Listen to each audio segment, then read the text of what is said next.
What's going on, Thrones fans? This is Throne Runner back again with some 401 Games Store Championships 2016 Top 4 semifinal coverage.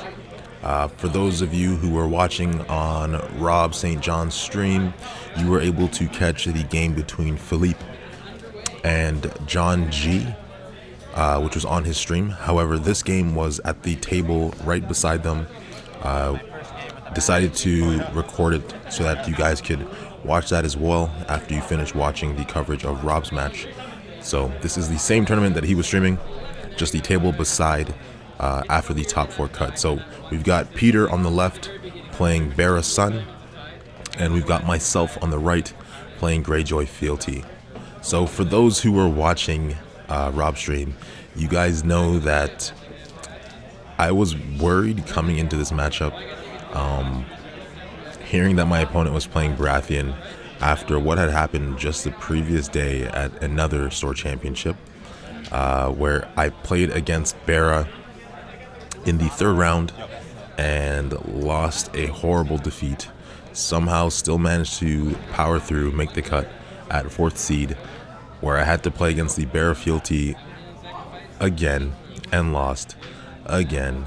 So I was thinking that this was going to be the 3rd time in 2 weeks where I made the cut into top 4 and had an early exit in the first or in the semifinals. So I was feeling a little bit discouraged, but after the changes I had made that night, my deck was running and firing on all cylinders. So there was a little bit of hope as we came into this match here. So looking at these setups, Peter, he has Sir Davos and 3 reducers, 2 from Baratheon and 1 from Martell, as well as a King's Road. To my Balin and double Fishmonger with a Sea Tower setup. So right away my economy is pretty good. His economy matches mine pretty well currently. And so we know that it's going to be an interesting first turn. So either of us have a ton of options here coming out of the gates. So let's see how that goes. And just a heads up, if you haven't already seen it, there is a deck building video for my Greyjoy Fealty deck that I played at this tournament and have been tweaking throughout the Store Championship season.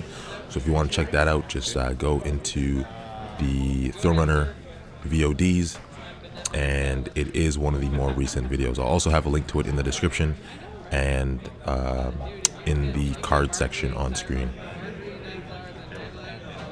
So he's got Filthy Accusations, which I pretty much expected to kneel Balin right out of the gates, and I played a Noble Cause, so you know that I've got something else in my hand that I want to drop out.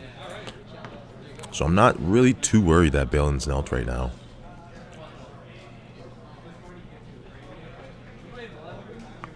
So I am the first player. I've got a King's Road now.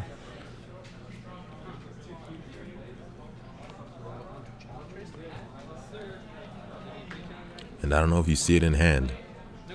There was a guy clutching a sword in my hand. So just taking a while to math it out. As I play an Iron Fleet Scout because it's free.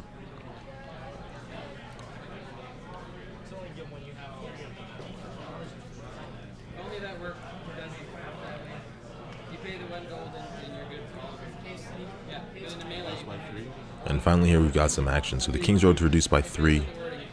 Fealty to make it 4.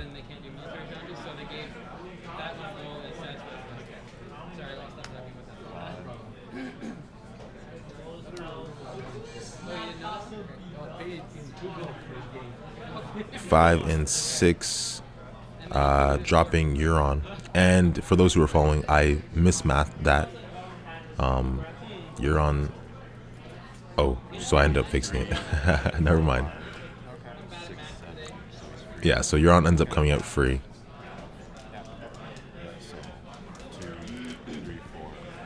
And we're just going over again just to make sure that I'm not cheating here.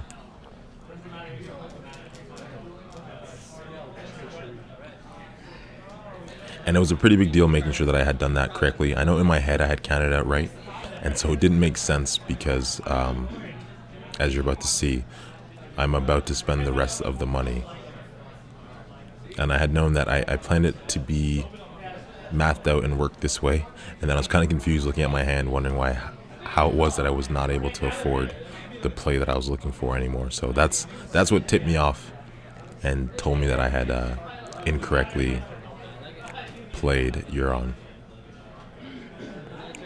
So we got to reduce by 1 and spending everything for Asha. There she is.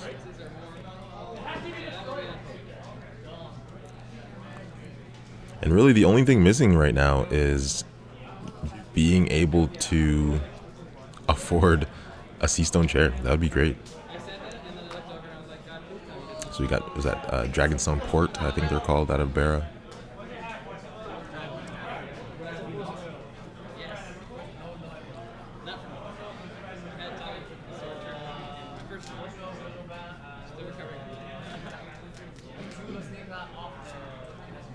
There's also a lot that discards character and usually play Tywin first turn.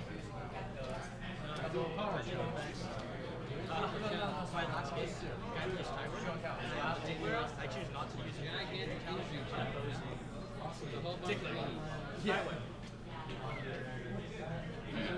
Next year in particular, the last time. So here we go. Peter's about to make his move. And it's funny seeing the way that the decision making changes from Swiss to matches after the cut, where you just obviously want to be 100% sure before you put your card into play and take your hand off of it. So we got a House Day Knight, and now we're reducing by 4. 5 and paying 1, which made my heart drop as Stannis the Manus has shown up to the party. And so I'm looking at Stannis, I'm looking at my 2 Nelt Fishmongers and Balin and going, well, there goes my economy now. This has just become a game. And already Stannis has the bodyguard on him, which again made me even more upset, because even if I did draw into the Sea Stone chair now, he has an attachment. I can't use a Sea Stone chair on him. If I drew a put to the sword, it wouldn't really matter, because then I would have to put to the sword to get rid of the bodyguard and then maybe Sea Stone chair. So it's just costing more and more gold and more time to get rid of Stannis. But then at the same time, your opponent also has to play with that restriction, and when they're not finding their fiery followers, then both of you are suffering, really.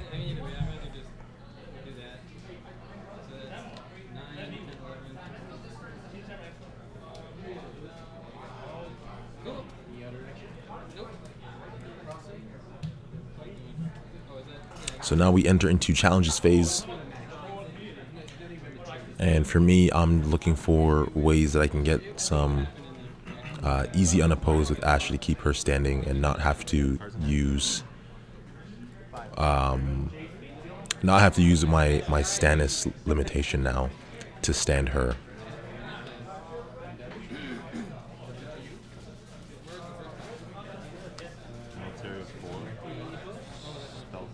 And so the best way to do that is to stealth his little chud character, and now he has to put in either Sir Davos or Stannis to block, and then he himself has to worry about which 2 he's going to stand.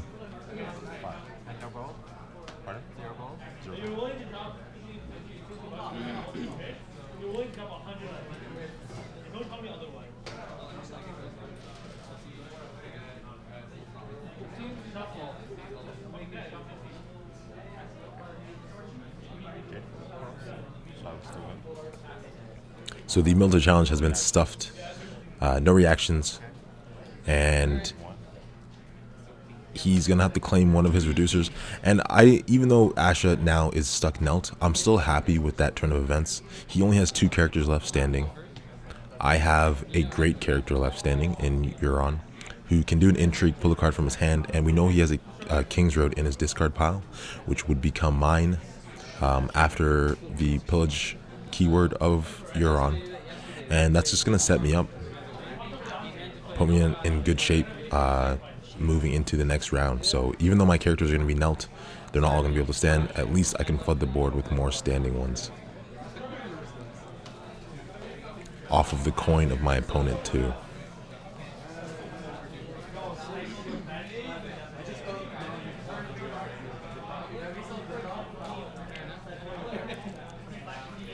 And as you can see now, it makes it a little bit more difficult for him choosing who he wants to throw into the challenge. Again, because he has to worry about that Stannis limitation. So we've got an Intrigue. And I'm going to block it with 6 because Renown, because of Pillage and being able to get that King's Road. So I'm not worried that all of my characters are now knelt. And I'm only able to stand 2 because I just put myself in great position moving into the next round.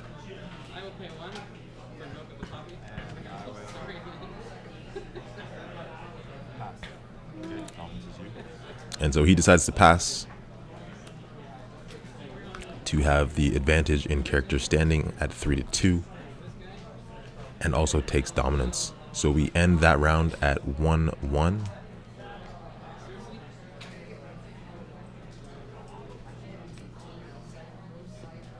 Which took me a while to update there in the top left corner. My apologies.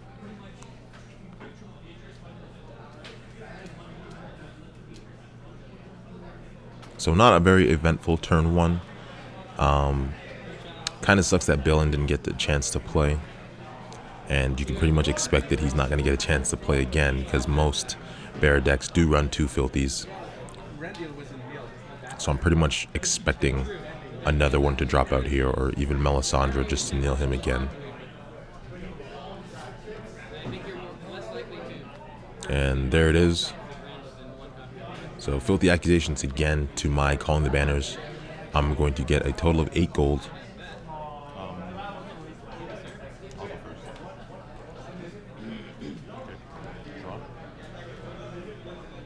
So 8 raw gold, another 3 off the King's Road, and 1 off the Sea Tower.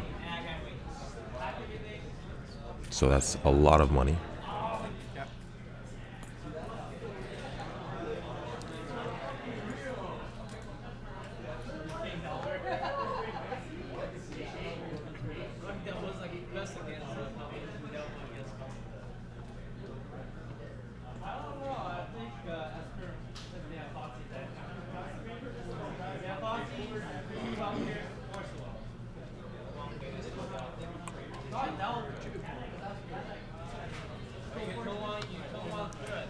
So Sea Tower to reduce by 1 and a Great Kraken, it looks like, under my hand there.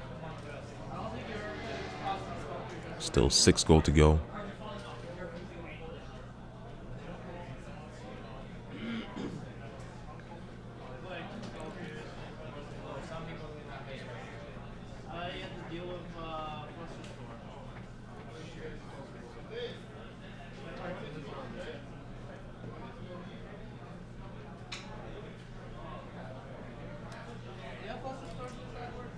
Another 2 gold gone. I think that's a raiding longship.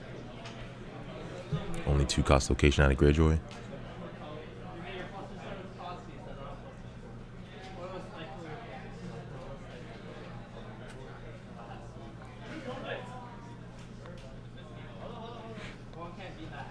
Using that King's Road to reduce by 3, coming in handy already. And spending another 2 for the Reader, giving me that ever useful Intrigue icon and the draw ability off the Reader, assuming I'm able to get an unopposed challenge, which with the Raiding Longship and Asher Greyjoy out should be pretty doable.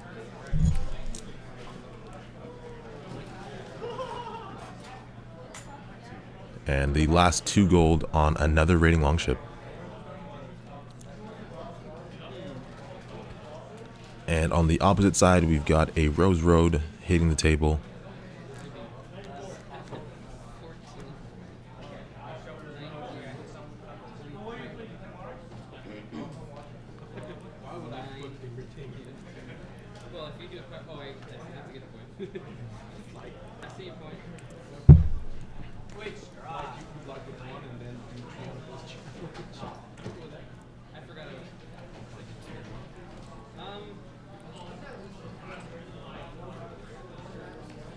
Peter spends 2 and drops the red keep,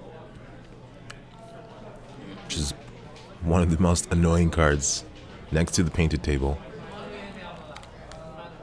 And Melisandre, and Robert, and Stannis, and Cena in Flames.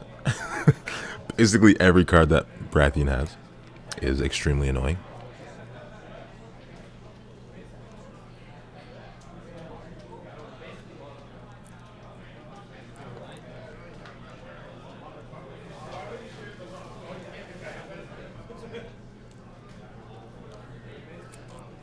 And of course, as we say that, the painted table hits the table. So if he wins dominance, he's going to get 2 power for it now, providing I have power on my house card for him to steal.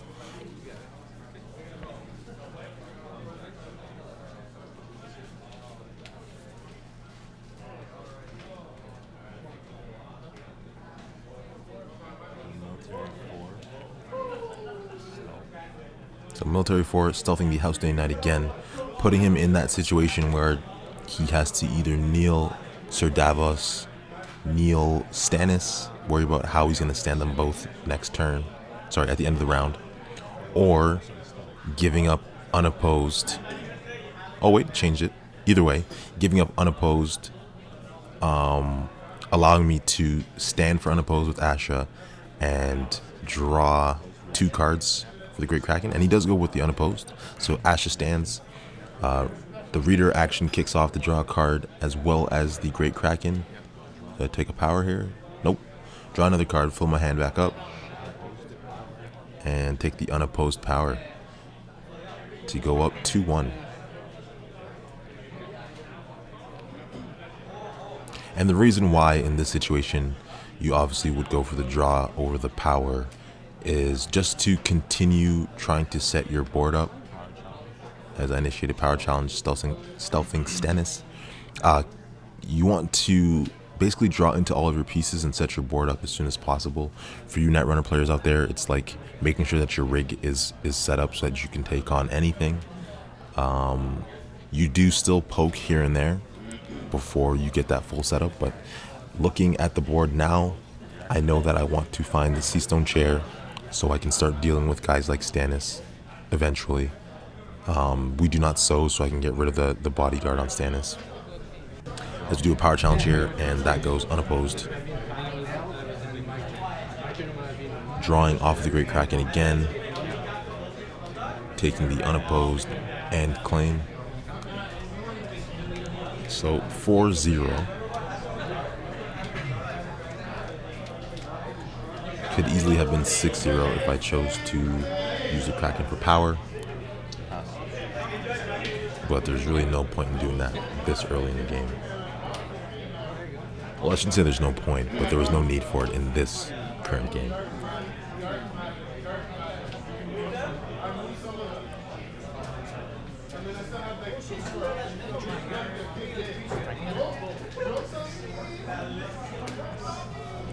Peter pops off with an intrigue challenge of 2.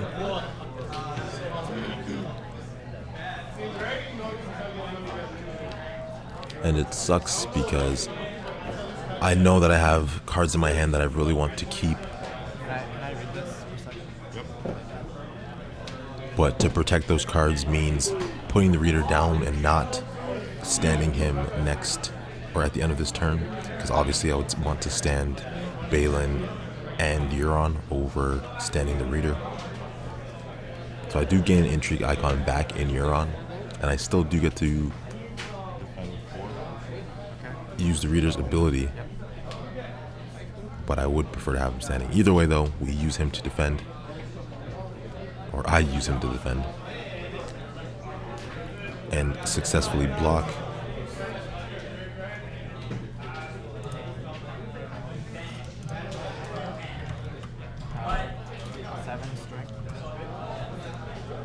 Then we've got a power challenge of 7 because of the red keep, so Stannis plus the keep.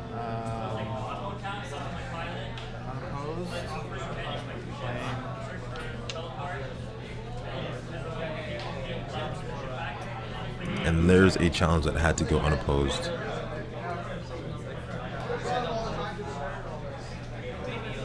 I couldn't win it even if I used Asha and the Fleet Scout, so I might as well just keep her up. Okay, that's all. Okay. So dominance, you have 4. F4. Yeah. And also that way we tie on dominance. I don't end up losing it. And giving up a power for the painted table. Play 1 power. So stand 2.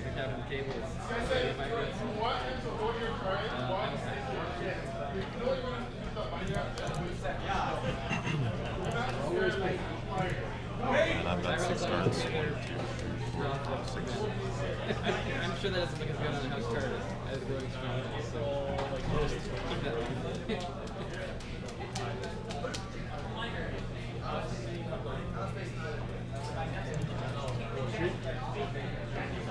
And so on to plot 3. With a score of 3-2 because of the damn painted table.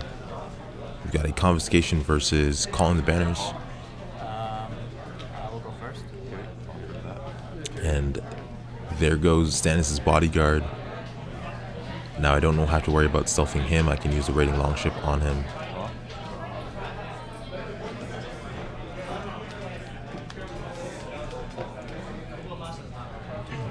When I'm first player, that is. But then the other great thing is that now I'm able to Seastone chair him if I draw into it.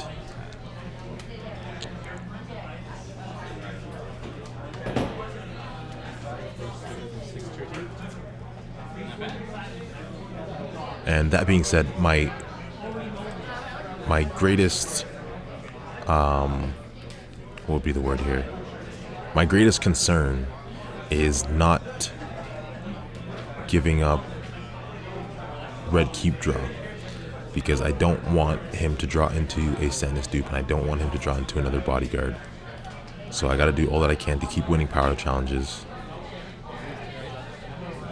so that he cannot draw off of the red keep. As Melisandre comes into play, and you got to imagine that Balin must be like your little brother when you get a new console for Christmas and you're there hogging it and all he wants to do is jump on and play. Can I play? Can I play? When are you gonna let me play? Let me play. Because Balin has not done a single thing this game. He's been on the board since setup and has just been knelt the entire time.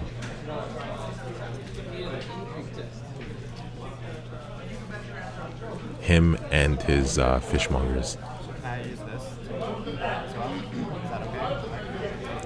And so just letting him go backwards and reduce that Melisandre to save 1 gold.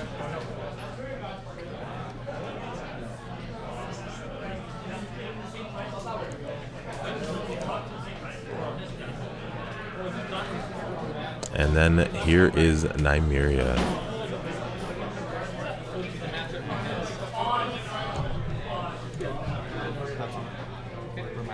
So Nymeria Sand, for those who don't know, is able to, as a challenge action, steal any icon of her choice from a character, give it to herself and any other sand snakes. So this is a pretty dire situation for me now, because I can't just run rampantly and do whatever I want. So now not only do I want Stannis dead, Stannis is still probably the primary concern. I want Melisandre dead, likely second, and then now Nymeria third, as we see the Seastone chair, which is probably why I chose to play Confiscation, because I was hoping that I would be able to stealth and get an unopposed military challenge, or even have Balin stand and maybe boost him up and get unopposed with just him alone and his stealth. But Peter was able to find the right things to kind of solidify his position for this turn. But that being said, there's no point in holding back the Seastone in my hand and trying to surprise him with it. Might as well play it out now. Don't want it to get intrigued out or seen in flame, or any of those brutal other alternatives.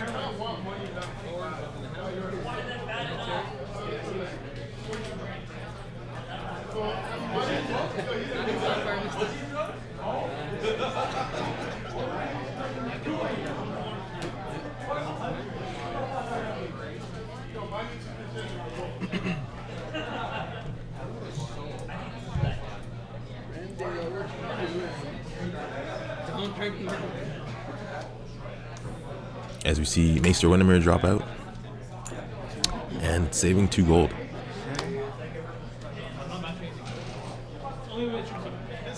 If only cereal was on the table to give Windermere some stealth. How many cards do you have? 5, 4. Just kidding, don't play cereal.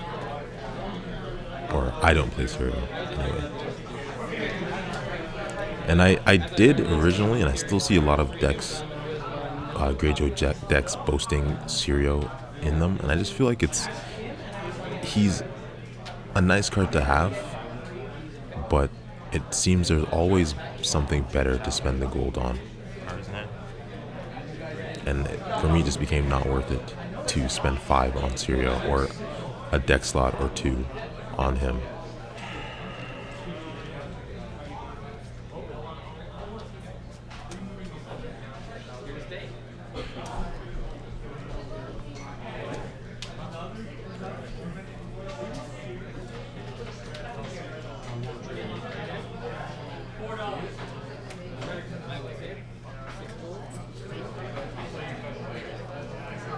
So this looks to be an intrigue challenge, if I'm not mistaken. I kind of remember that in this situation, I didn't want to give it up because I was worried about a Tears of Lease. Right. So I blocked the intrigue with 6, getting a pillage and some renown, Take the King's Road. and potentially saving myself from a Tears of Lease. I still don't know if he actually had it or not. Hadn't seen one all game.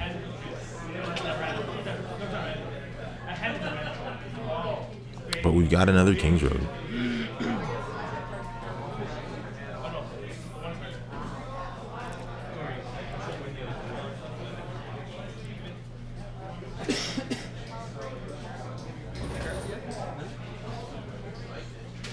I will steal Ash's power icon. And he uses Nymeria Challenge action to take Ash's power.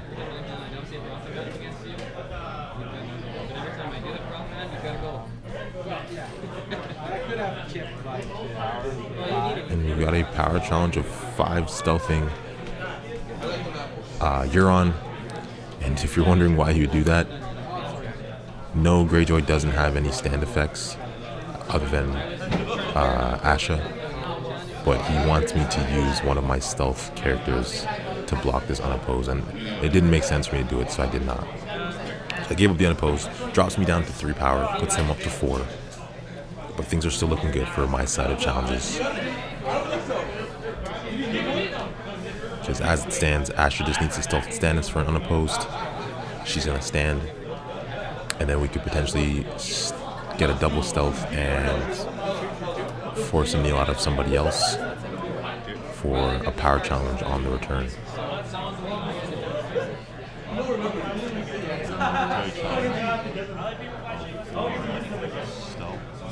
And there it is, military challenge initiated. Stealthing Stannis, which has to be unopposed because there's no ambush. Standing Asha, drawing me a card off of Great Kraken and the Reader.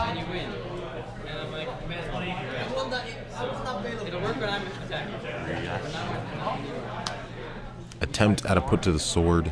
Sorry. This. 2. Alright, and I had forgotten to use my Fleet Scout, so he allowed me to. Thank you, Peter. Stannis if possible. But mostly because he knew he could cancel it anyways. That's fine. Still get to use the effect Claim Interrupt to finally kill Stannis. It would have been nicer if I was able to Claim Interrupt and kill Melisandre after having put the sword kill Stannis. But I was still very, very happy with that turn of events there. Power challenge. And so now an easy power challenge with double stealth to get another unopposed challenge, which stands Asha again. I'm going to lose dominance, but that's okay.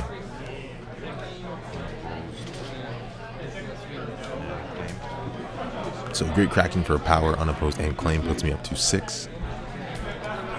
4 on my house and 2 on Euron. Lots of military things.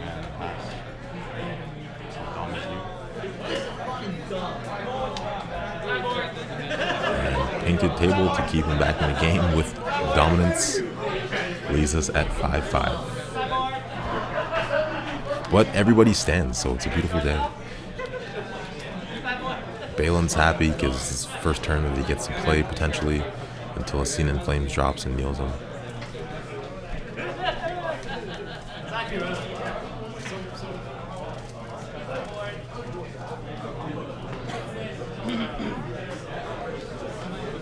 Apparently some of the fish fell out of the fishmonger's baskets because they've been skipping leg day, so they're able to get up and start walking again.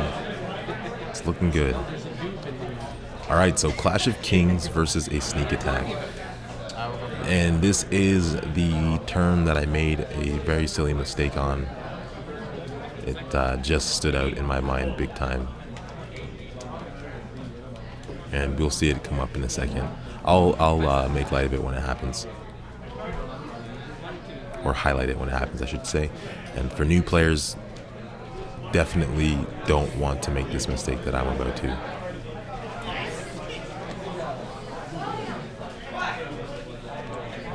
As a matter of fact, I've made 2.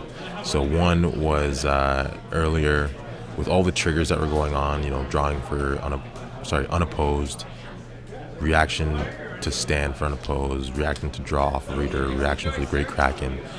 With all that going on, and because it was so late in the day, I had completely forgotten to take my unopposed power after all those unopposed reactions. So that was one thing that bothered me. And then 2, as he finishes his marshalling here and plays, I believe that's Street of Sisters. That gives you power if you kneel your faction card.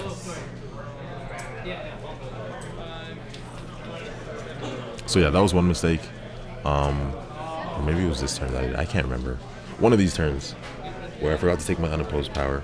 And I also did it in the final 2. And luckily it didn't come back to bite me in the ass. But it was just upsetting that I waited till elimination rounds to make those dumb mistakes. And those weren't mistakes that I was making when I had made the cut the previous 2 store championships. So it almost felt like I was just setting myself up to lose.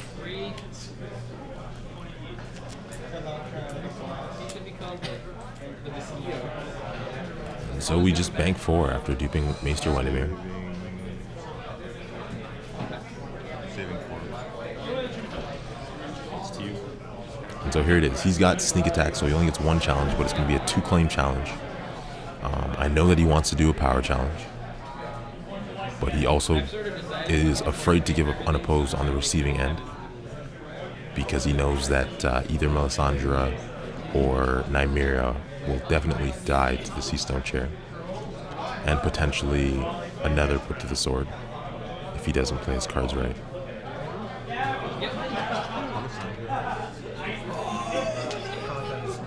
Bird next turn. No, John.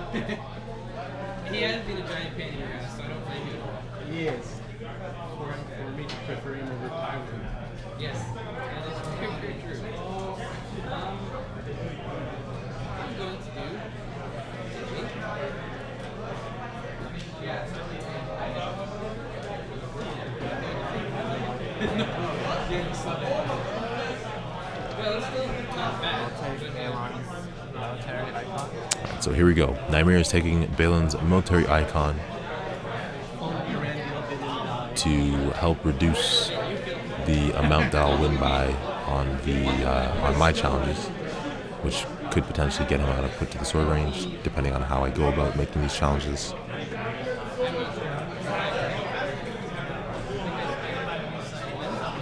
And I just used the gold to cover up the icon that has been taken. So Balin's icon, military icon is gone.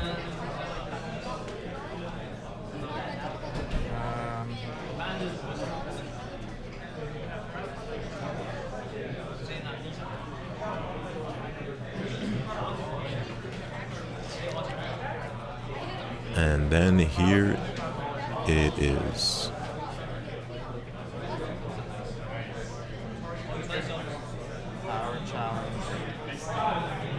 we've got a power challenge of 5, 3 with Sir Davos and 2 for the Red Keep, stealthing Euron. So power challenge of 5 is one that I can win very easily without putting in any important characters, any stealth characters. I could do the Reader and 2 Fleet Scouts if I wanted to, but instead I decided to save the Fleet Scouts for offense and block with the Reader at 4 and 2 Fishmongers to give me 6 and win the challenge and forget to steal a power for Clash of Kings, because that response happens whether you're on offense or defense. And I remember to trigger it all day. For whatever reason, I got to the table, I was just, I don't know, excited to stuff his one challenge and completely forgot to do it. So new players, make sure that you check all of your reactions every time you win a challenge, because that could have been a difference maker in a different game. Who knows? So yeah, totally forgot to do it, which keeps me at 5 power. I should be at 6.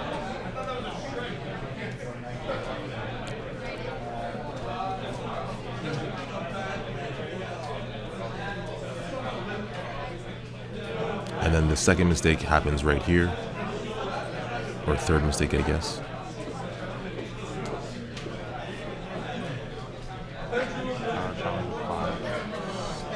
So power challenge of 5, stealthing Nymeria. Power challenge of 5. Nymeria and Obara.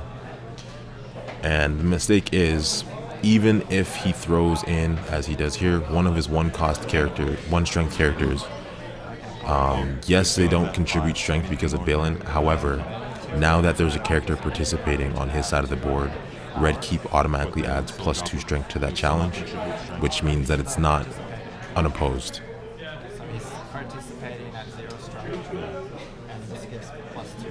+2. Oh, right. Okay. So I totally botched that one.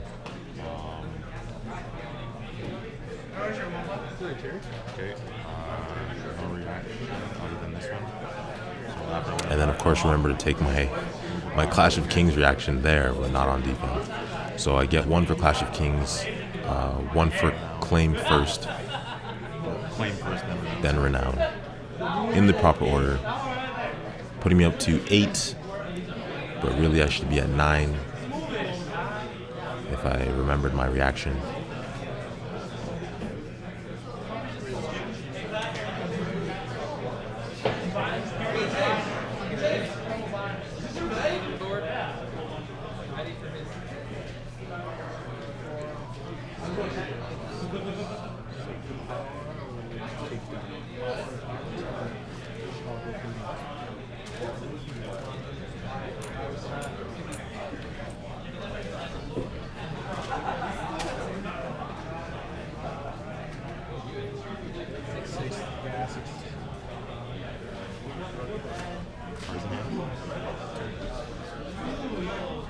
Intrigue of 6. So intrigue challenge of 6. No stealth with Euron, so whoever goes in is going to oppose it. 2. No reaction. Claim. Claim is 2 cards and grab another hand's judgment. So he could have blocked my... Oh, and there goes a Scene of Flames off the pillage. He could have blocked a put to the sword even if I had it.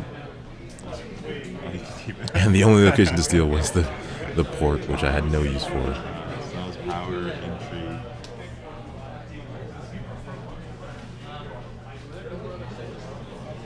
Military. And then I think I even forgot the Renown there. Oh my goodness.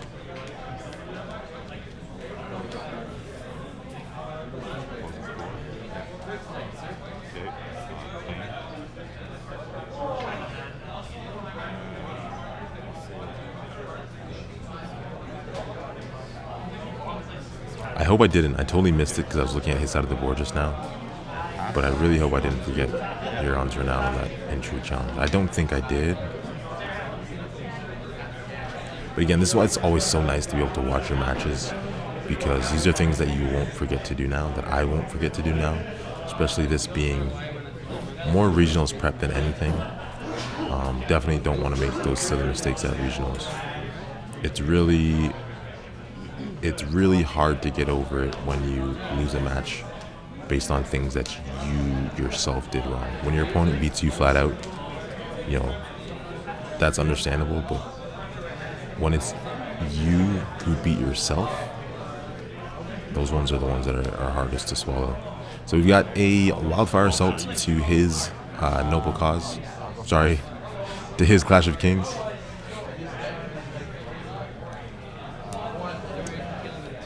And I think that in this case, my 3 are pretty good. I know that he's going to want to go first, but I have a pretty strong feeling that I'm going to be able to get an unopposed military here and kill off one of his more useful characters. So that's why I went for the wildfire instead of playing any other plot.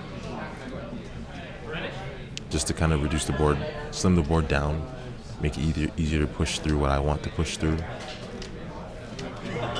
and get that unopposed a lot easier as well, even when I'm not first player.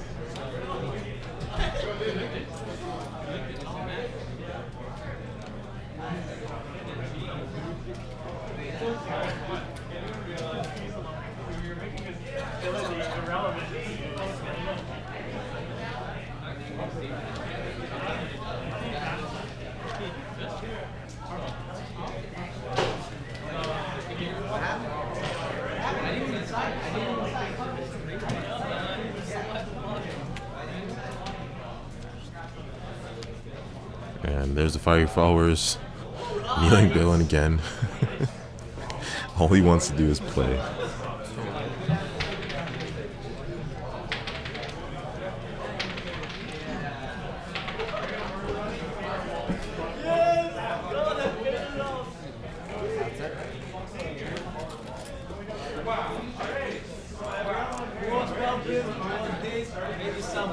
And passing turn to me, using the King's Road that Balin keeps stealing.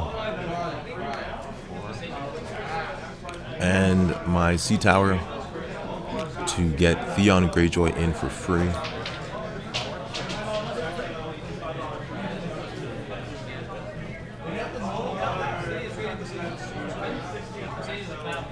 And there's looking like another character here. So Theon and Alanis. And just like that, the entire family is out.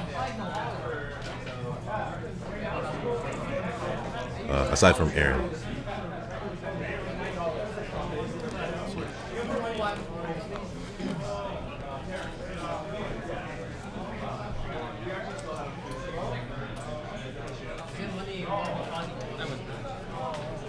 He knows that if he pumps them, then I have an unopposed power challenge. And he also remembers this.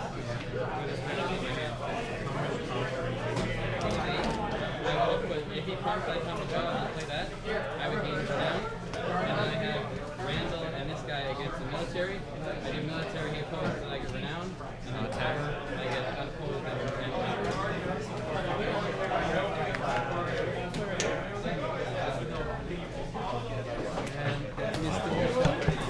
So the military challenge of 2 with the fiery followers goes unopposed.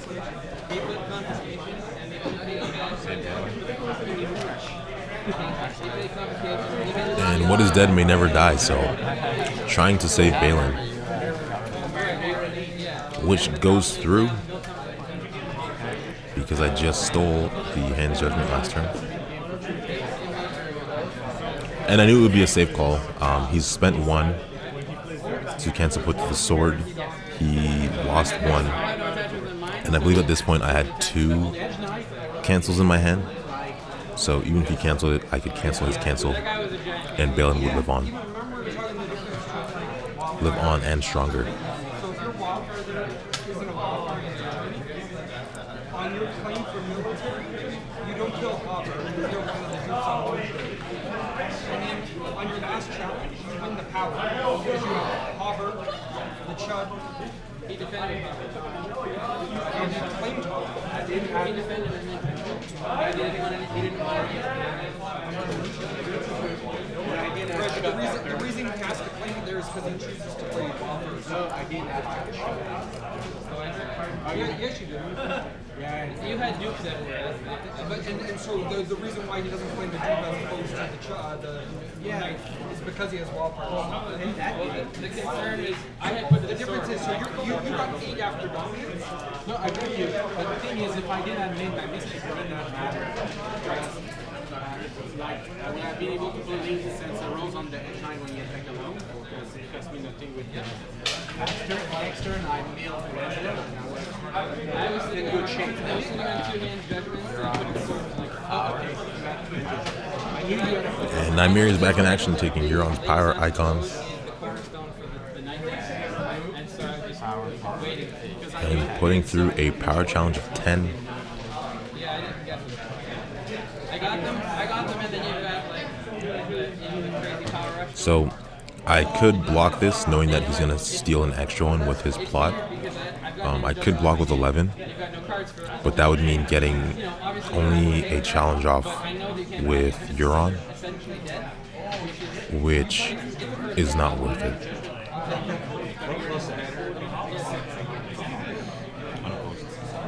So I let it go unopposed. It's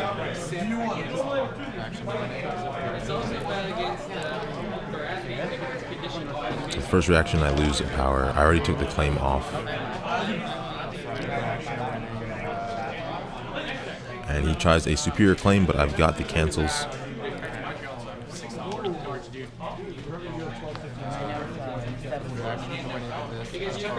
So reaction unopposed and claim puts him up to 9.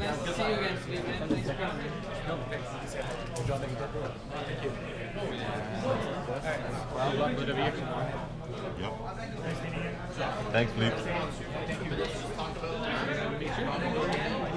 And then the Street of Sisters, I can't remember if I'm calling the right card or not, but that street over there that gives you power whenever you win by 5 gets him up to 10. We got an unopposed intrigue by Alanis. Reaction on the Great Kraken for power.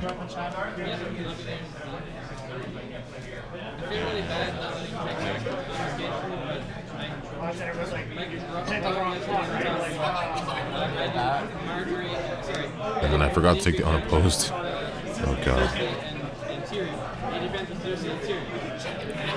I'm just so eager to push challenges through that I forget.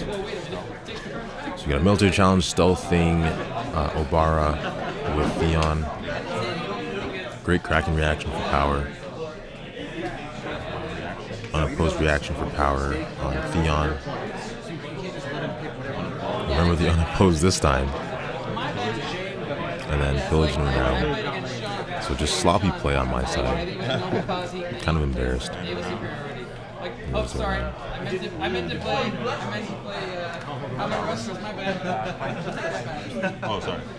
But it really And again, totally forgot about claim and Seastone Chair. But luckily, Peter reminded me, so No, sorry. I'll interrupt. rather than have him claim the fiery followers, I'll kill Mel with Seastone Chair and then push through the unopposed power. I fully admit that I was town reserve for No reactions. Just unopposed. Kraken's already been used twice. Claim puts me up to 13. So I should have won this turn had I remembered the unopposed power from Alanis's unopposed intrigue challenge. Like I said, luckily those mistakes that I made didn't end up costing me the game, as you can see. But overall, like I said, it's great to see the mistakes that I made, especially this far into the tournament, because since then I have been a lot more focused when it comes to going through all the challenges actions and making sure that I'm getting everything. So I put all the power that I know I'm about to win down on the table first, and then go through and put them where they're supposed to go, step by step, because it is very important. You don't want to leave a game on the table. As we play our last spots here, so he's got a noble cause to my counting coppers, so I'm winning initiative with 3. And choosing to go first, which means I can just throw everybody in on a power challenge. The Renown is going to push me over the top, regardless of what happens.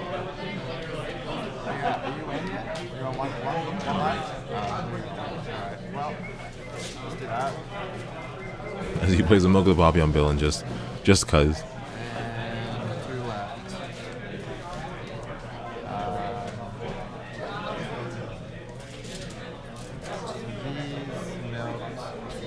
But he still has stealth. Oh, right.